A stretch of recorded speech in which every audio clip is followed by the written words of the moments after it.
Welcome to the online session of Sri Gokulam Public School, Vadagara. How are you children? All are fine? Then welcome back to our economics class, sectors of the Indian economy. Previous class we learned about the primary sector, secondary sector and the tertiary sector. Today we are going to discuss about how to create more employment. The way by which we can tackle this problem is to identify, locate and promote industries in semi-rural areas to generate employment opportunities. Creating storage facilities and providing more transport services in villages. Setting up agro-based industries where large number of people can be employed in villages.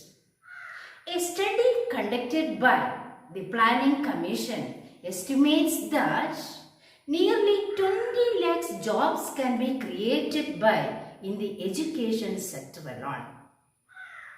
The same can be conducted by the study of Planning Commission says that if tourism as a sector is improved, every year we can give additional employment more than 5 lakh people.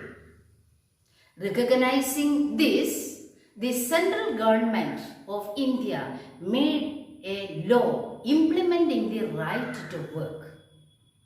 Mahatma Gandhi National Rural Employment Guarantee Act 2005.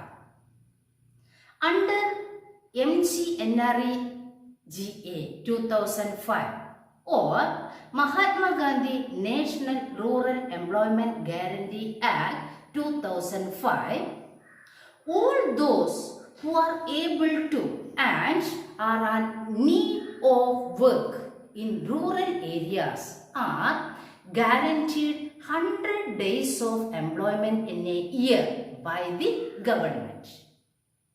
If the government fails in its duty to provide employment, it will give unemployment allowances to the people.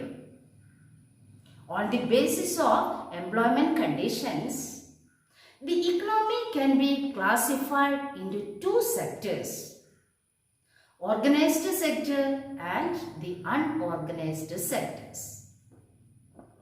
Let's take an example, Kanda and Kamal. Kanda works in an office. She attends her office from 9:30 a.m. to 5:30 p.m. She gets her salary regularly at the end of every month. In addition to the salary, she also gets provident fund as per the rules laid by the government. She also gets medical and other allowances. Kanda does not go to office on Sundays. This is a paid holiday. When she joined work, she was given an appointment letter stating all the terms and conditions of work. Then Kamal. Kamal is Kanda's neighbor. He is a daily wage laborer in a nearby grocery shop. He goes to the shop at 7:30 in the morning and works till 8 p.m. in the evening. He gets no other allowances apart from his wages. He is not paid by the days he does not work. He has therefore no leave or paid holidays. Nor was he given any formal letter saying that he has been employed in the shop. He can be asked to leave any time by his employer. By hearing the story of Kanda and Kamal, students, can you understand what is organized and unorganized sector?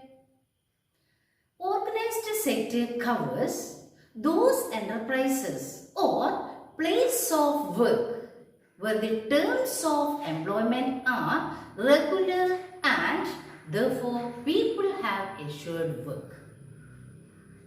They are registered by the government. The terms of employment are regular. This sector governed by various laws such as Factory Act, Minimum Wage Act, Payment Act and the Gratuity Act, etc. The workers in the organized sector ensure security of employment. They get paid leave, payment during holidays, provident fund and gratuity, etc. Kamal works in the unorganized sector. The unorganized sector is characterized by a small and scattered units which are largely outside the control of the government. This sector is not registered by the government. Employment is not secure. This sector is not governed by any act made by the government. This sector includes a large number of people who are employed on their own by doing small jobs. Clear? I repeat, what is organized sector? The organized sector covers those enterprises or place of work where the terms of employment are regular and therefore people have assured work. Clear? Then what do you mean by the unorganized sector?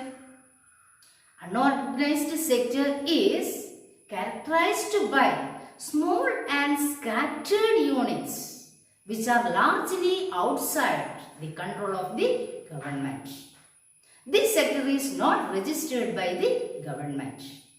The employment is not secure. This sector is not governed by any act made by the government. Clear? Thank you, children. Let's continue next class.